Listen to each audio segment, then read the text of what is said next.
Hi Ben, this is Alan Cockrell with ABC, former hitting coach for the Colorado Rockies and the Seattle Mariners.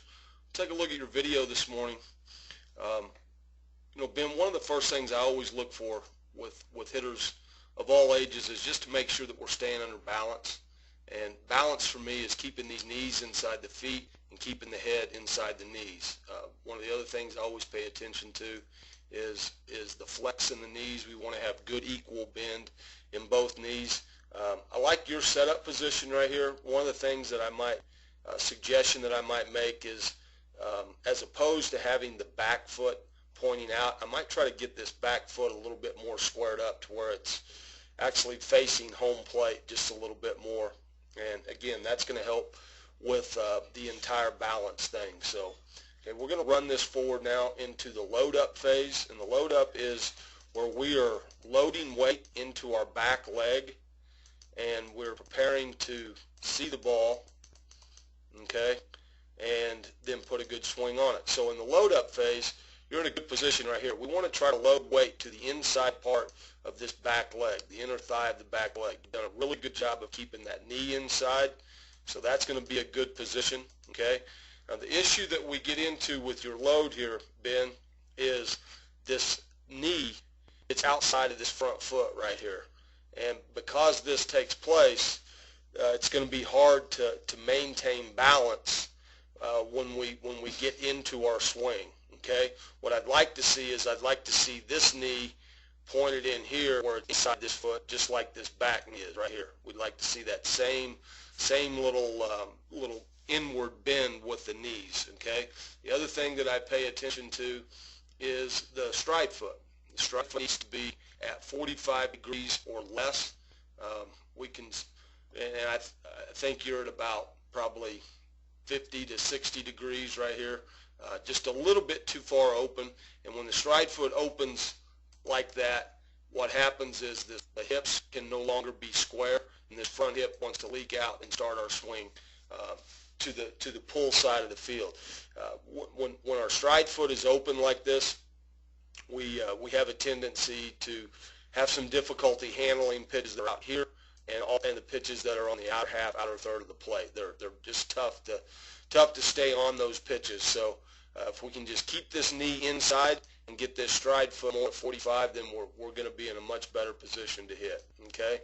Now as we go forward into the actual swing phase, what we want to do is we want to transfer weight. The lower half gives us direction to the ball, and it also gives us power and drive to the ball, okay? So I want to drive this back knee or back leg, and I want to drive it to the inside part of my stride thigh. And again, that's why it's important to keep that knee inside, so we can keep that power going into the front side and stay under balance, all right? As the knee starts to drive, then the back elbow will drop. It goes right down in here into a slot next to the rib cage and the back hip.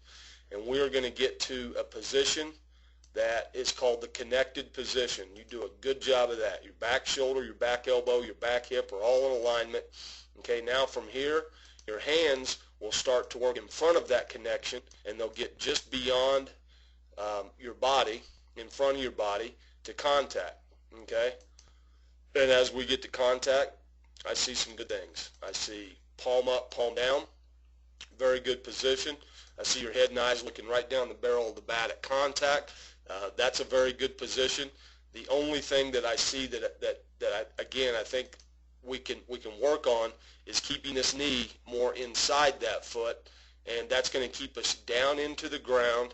That's going to keep us under balance a lot better, and that's going to allow us to handle all pitches. Okay, so we'll run this forward. We get to extension. You can see how your body's starting to come up. We want that body to stay down with good bend in the knees. Okay, good bend right there in both knees. And now we're going to hit through this ball, and then we get a good backside turn. But you do a great job of keeping your head and eyes down in the hitting zone after contact. Big suggestion that I would make is when we get to this position, you're good right here. See how your knees are inside your feet? We're in a really good position there. What we want to do is when we stride and we put that stride foot down, we want that knee to stay inside here, okay? Again, you know, we want to try to keep the stride foot at a 45-degree angle, but at the same time, I need to keep this knee inside this front foot if I'm going to maintain balance and use the power of my lower half as well as I possibly can. Okay, so what I'm going to have you do is we're going to set a tee out here on the outer plate. Right here, we're going to set it even with our stride foot, okay, right there. We're going to put a ball on it, and I'm going to just ask you to get into your loaded position. And once you get this front foot down right here, that's going to be our loaded position. We're going to check to make sure that this knee doesn't get outside the stride foot, okay, right there. If that gets outside the stride foot, now our power can only go one way, and that's to a pitch that's on the inner half or inner third of the plate from here over, all right? We want to be able to cover the entire strike zone, so this knee is going to stay inside, and then I'm just going to bang this ball right out here. I'm going to bang it if I'm in a cage to the right side of the cage, and I want you to feel that transfer from your back leg into your front leg and almost feel like your knees are almost pinching together. That would be a good little feel for keeping your knees inside your feet, so we can maximize the amount of power from our lower half as we possibly can.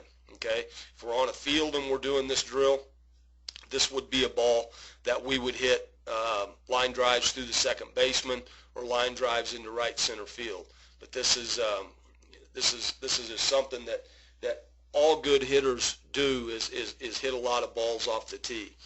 And generally when we hit balls off the tee, we're using the outer half of the plate to try to keep our body squared up to the ball. Knees inside. I'm going to have good squared up hips right here so that this front hip doesn't want to leak out. If that front hip leaks out too soon, then it's very, very difficult to hit this pitch out here. Okay? All right, bud. I want to thank you for coming to our camp. This is a drill I think will help you. Again, there's not a whole lot to really fix here. It's just more some balance issues, keeping your knee inside and getting a good weight shift and getting the most use out of our source of power, which is our lower half, as we possibly can. All right, bud, good luck to you.